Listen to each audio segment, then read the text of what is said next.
Next up, any Nebraska farmer can tell you land stewardship is crucial for securing long-term productivity and profitability for the farm. While many producers have successfully implemented several conservation programs around the state, the University of Nebraska's IANR Undersecretary in Residence Greg Ibach argues expanding on existing programs simply won't be enough to meet both climate and conservation goals in the ag industry. Market Journal's Bill Dodd has more. The USDA Farm Service Agency oversees a wide variety of voluntary conservation-related programs. These programs are designed to address a large number of farming and ranching-related conservation issues, from drinking water protection to wildlife habitat preservation. While these programs have served producers well in the past, University of Nebraska's Greg Ibach says it's time to reimagine our federal conservation programs from a practice-driven system to one that is based on outcome.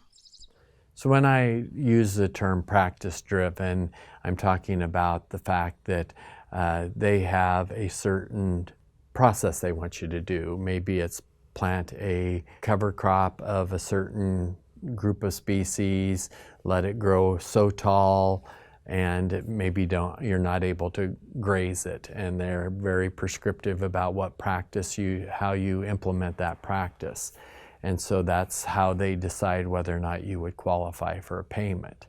In some of the discussions that we're having here at UNL, we're talking about what's the outcome that we want to achieve from a conservation practice. And we know, just like the old saying goes, there's more than one way to skin a cat, that if we want to achieve something on our farms, there's more than one way to do it.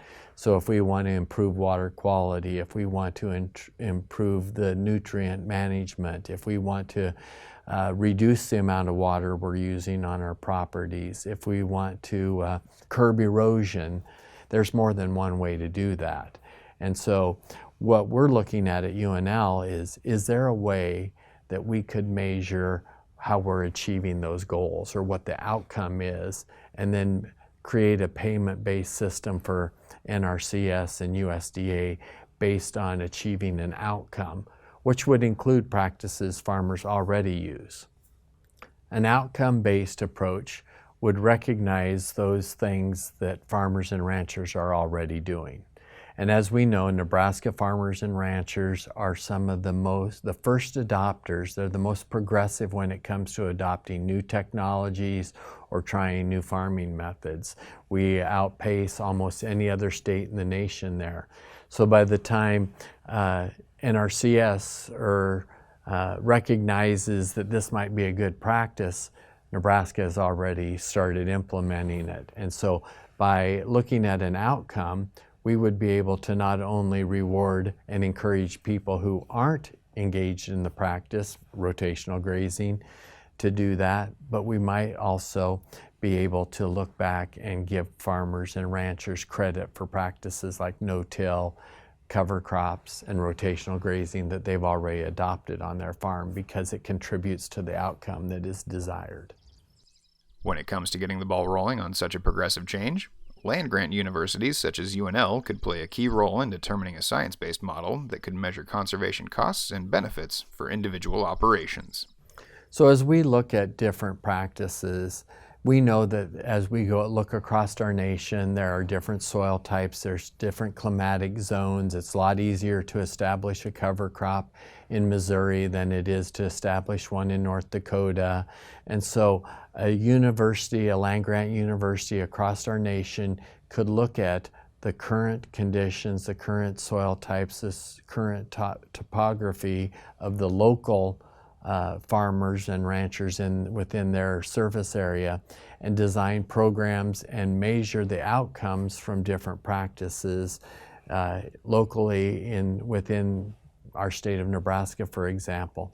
And so then USDA could look at that score that the local university determined to figure out how it matches up with the desired outcome, and then base that payment based on something that's local, that farmers and ranchers can use, that makes sense within their growing area, and that has local experts that can help advise them on how to implement that practice as well. With the Biden administration in place, there's been a lot of press, both positive and negative, on the proposed 30 by 30 plan.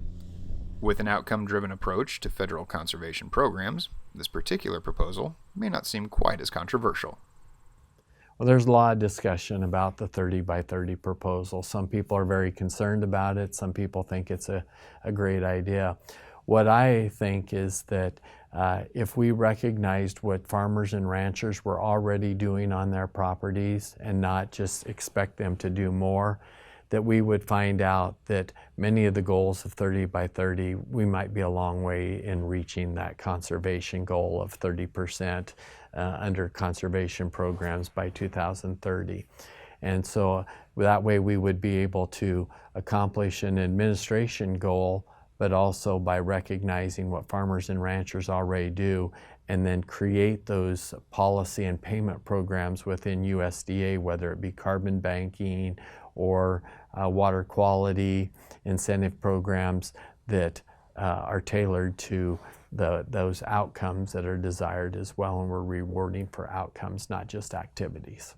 And if we recognize what was already in place, it might not be such a scary sounding proposition for Nebraska farmers and ranchers.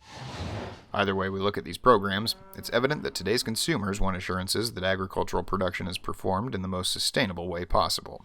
Basing these programs on an outcome-based model rather than one that is practice-driven could help promote scientifically proven practices that can still provide room for growing innovation.